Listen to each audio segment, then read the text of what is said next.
Goeienaand, baie welkom. Dit is ons goeie nuus om 7 en dit is dan die 14de Mei vandag. Ek hoop dit gaan met elkeen baie goed.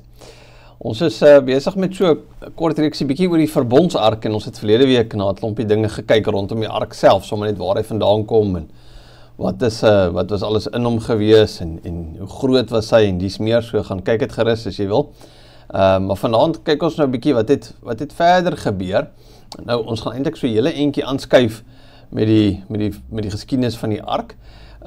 Die volk is nou in die beloofde land. Ons gaan 1 Samuel 4 lees en alles wat so 'n bietjie daar gebeur het. So, maar kom ons bid net eers vir die Here se lig en leiding. Ons hemelse God en Vader, ons kan nie anders as om ons knie voor U te buig nie. Om U te aanbid as die groot Skepper, Here, wetend dat U nie net 'n ver af God is, 'n krag iewers nie, maar dat U deur Christus Jesus ons persoonlike Vader is, wat vir ons lief is. Here, en as ons met U woord besig is, wil U deur die Gees ons harte oplig, en mag ons hoor, mag ons luister, mag ons leer, wat U ook vir ons vanaand wil openbaar. Ons vra dit, o Here, in Jesus naam. Amen. Nou ja, lees gerus saam met my 1 Samuel 4, vers 20 tot en met 22, maar net eers kortliks, nee, so, wat gebeur is, Saul is nog geen koning of so gewees nie, maar die volk het gaan oorlog maak teen die Filistyne, hulle het toe die oorlog verloor, en dan is hulle nou bekommerd, en dan sê hulle, maar weet julle wat, ons het 'n plan, kom ons gaan haal die ark, want as ons die ark by ons het, dan moet ons wen, want dan het ons die Here by ons, dit kan net nie anders nie, ons moet wen, nee? En dan gaan haal hulle die ark, en dan is hulle baie opgewonde, hulle skree verskriklik, hulle skree so na die Filistyne, wat in hulle kamp is, hulle hoor die geskreeu, die Filistyne self is bietjie geskit, en sê, joh, die Here het in die kamp aangekom, nee, so mense hoor so bietjie die denkraamwerk, en dan sê die Filistyne vir mekaar, nou moet ons eers goed veg, goed, dan maak hulle weer oorlog teen mekaar, maar die Filistyne wen weer, en dan vat hulle die ark weg, en dan gaan die nuus nou terug na die volk toe, en van die nuus van die ark wat gevat is, en nou ja, en toe gebeur die volgende, 1 Samuel 4, vanaf vers 20 af, toe hy praat, dis nou 'n Benjaminiet, wat noem het maar die boodskapper was, toe hy praat van die ark van God, het Eli daar by die poort van sy stoel af agteroor geval, hy het sy nek gebreek en gesterf, want hy was oud en swaar. Hy was 40 jare leier in Israel. Sy skoondogter, die vrou van Pinias, was swanger en sy was op haar laaste. Toe sy die tyding kry dat die ark gevat is en dat haar skoonpa en haar man dood is, het sy vooroor in mekaar getrek en 'n kind in die wêreld gebring, want die geboortepyne het haar oorval. Toe sy wou sterf, het die vroue wat by haar gestaan het gesê, moet jou nie bekommer nie, want jy het 'n seentjie. Sy het egter nie geantwoord of op hulle ag geslaan nie, maar die seentjie Ikabod genoem en gesê, die eer is weggevat uit Israel. Dit het geslaan op die wegvat van die ark van God en op haar skoonpa en haar pa. Ja, het sy gesê, die eer is weggevat uit Israel, want die ark van God is gevat. Nou goed, wat belangrik is, of wat interessant is in die Bybelse tyd, is dat die naam gee van jou kind by geboorte, het baie keer dan ook, lees ons, die gemoedstoestand van die ma of die ouers op daai stadium dan ook uitgedruk. So lees ons byvoorbeeld by die geboorte van Benjamin. Nee, dit was 'n moeilike geboorte, met die dat Rachel so swaar ly by die bevalling, sê die vroedvrou vir haar, moenie bekommerd wees nie, ook hierdie keer het jy 'n seun. Maar Rachel was nie sterf, en terwyl sy haar laaste asem uitblaas, noem sy die seentjie Ben-Oni, kind van smarte of swaar kry seun. Sy pa het hom egter Benjamin, seun van my regterhand, seun van my vreugde genoem. Met Samuel se geboorte het sy ma Hanna uitgeroep, sy naam is Samuel, van die Here het ek hom afgesmeek.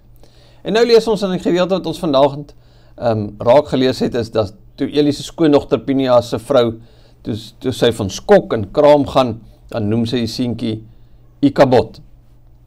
Nou dis eintlik so 'n bietjie term wat opgeneem is in Afrikaans, miskien gebruik ons dit nie eintlik baie meer nie, maar is 'n spreekwoord, nee, dat as jy sê dis Ikabod met daai persoon, dan bedoel jy, is klaar, dis gedaan, dis verby met hom of haar. So die Hebreëse woord Ikabod beteken, waar is die eer, of daar is nie eer nie. Nee? So die wegvat van eer, Ikabod, sy het die seentjie Ikabod genoem, die eer is weggevat uit Israel. En dan sê ons teks ons baie duidelik, na dit verwys, na die wegvat van die ark, en dan haar man, wat dood is in die oorlog, en dan haar skoonpa, wat ook dood is. So, nou, die eer van God is weggevat uit Israel. Nou het ons laas keer ook gesê, na die ark was 'n symbool wat die Here vir die volk gegee het, om fisies te kan sien, die Here trek saam met hulle. En dan binne in die ark, die 10 gebooie, die Here se wil, die staf van Aaron, die Here se leiers, en dan ook die bakkie met manna, die Here se sorg.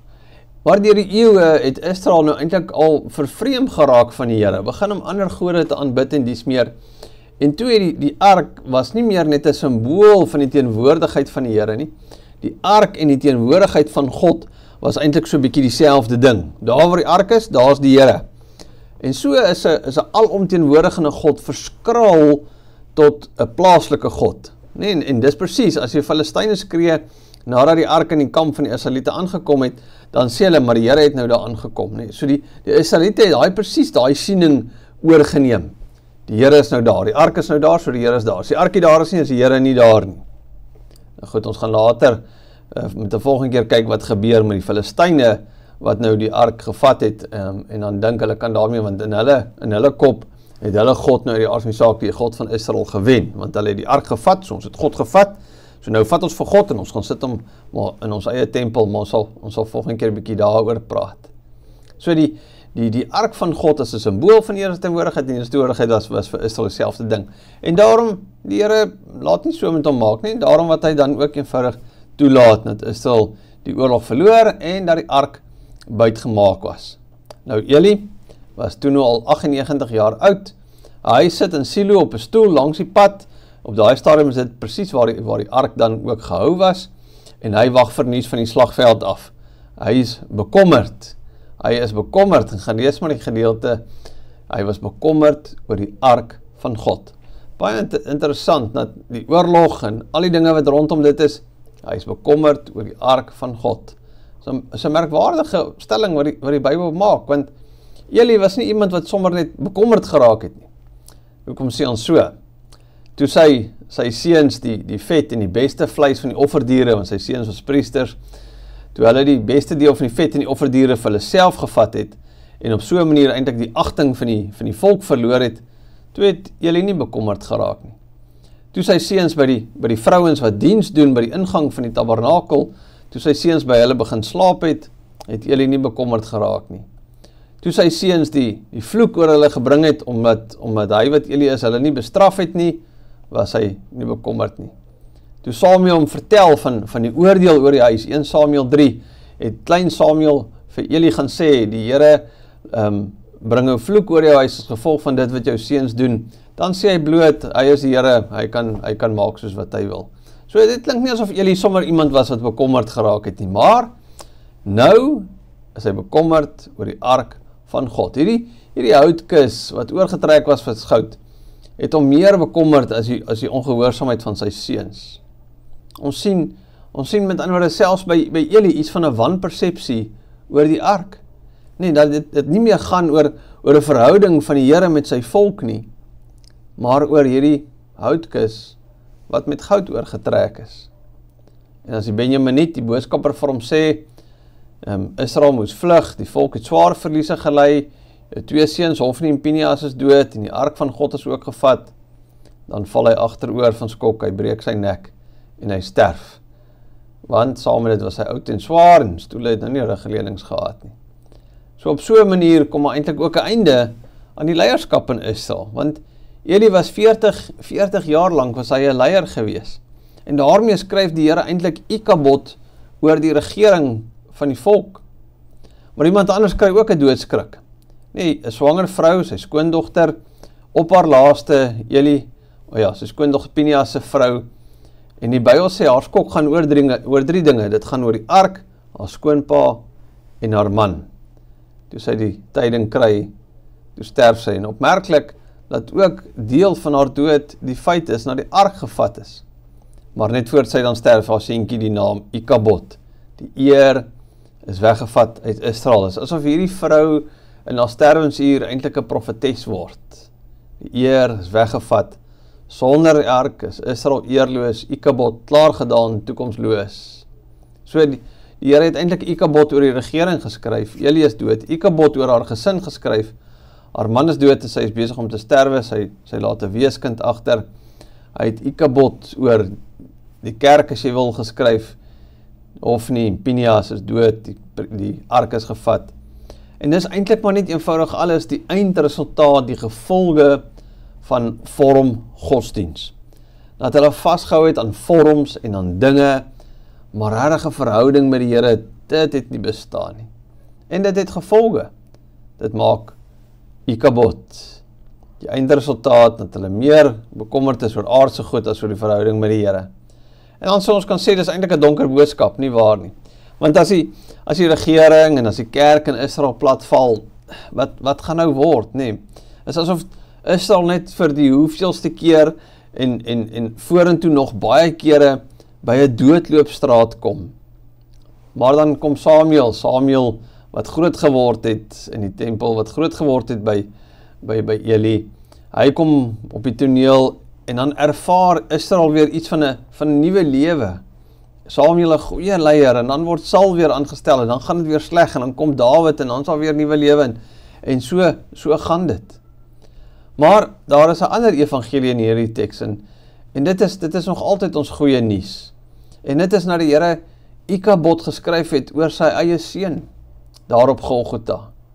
Dat God hom sy eie seun eerloos laat sterf het sodat die vloek wat op ons moes gerus het op hom gekom het. Want die grootste doodloopstraat van ons lewens is juis hierdie ding van vormgodsdiens, is juis die ding dat ek goeders wil aanbid, of selfs dinge wat die Here kan gee, nee, mens dink aan goeders wat die Here vir ons gee, iets soos nagmaal of doop, wat wonderlike tekens is, en tog is daar baie mense wat, jong, as ek dit nou nie doen nie, of hulle doen dit net sodat hulle so 'n bietjie punte by die Here kan kry, dis vormsgodsdiens, dit gaan niks oor verhouding met die Here nie, dit gaan oor, ek moet sorg dat ek daar is, want die Here hou daarvan, tipe van ding, vormgodsdiens, en dit is 'n doodloopstraat van sonde, maar ons eie, elkeen het maar daai dinge, nie dat al gebeur goeders wat iets van, noem het maar my ark in my eie persoonlike lewe is, waarop ek my hoop plaas, en dan as daai dinge wegval, dan voel ek Ikabod. Jesus Christus kom gee sy ereprys, sodat ons die eer kan hê om kinders van God genoem te word. Hy is verwerp deur die Vader, sodat ons nooit deur die Vader verwerp sal word nie. Hy is kaal en vervloek en bespot en belag.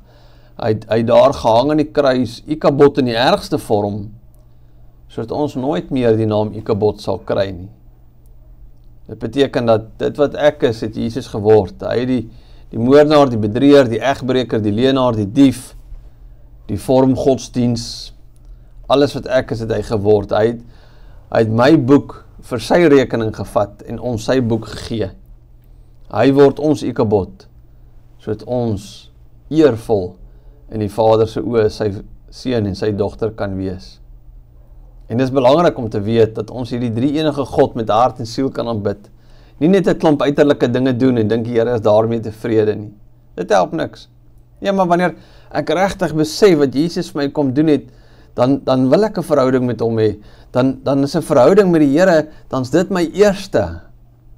Ja, natuurlik is dit 'n verhouding waar ek baie keer stoei oor dinge wat ek nie verstaan nie. Dis dinge wat my seer maak, maar die verhouding staan eerste. Want as ek Jesus Christus in die geloof omhels en erns maak my verhouding met hom, dan weet ek, God sal nooit oor my Ikabod skryf nie, want Jesus het my skuld gedra. So kom ons gaan leef in daardie intieme, volgehoue, persoonlike liefdesverhouding met ons hemelse Vader. Aanbid hom met hart en siel. Amen. Hemelse Here, U ken ons elkeen se lewe, U lees ons harte. U weet wat is die dinge waarop ons eerder hoop. Wat is ons eie persoonlike arkies, verbondsarkies wat ons vir onsself skep en dan ons eer daarin koppel.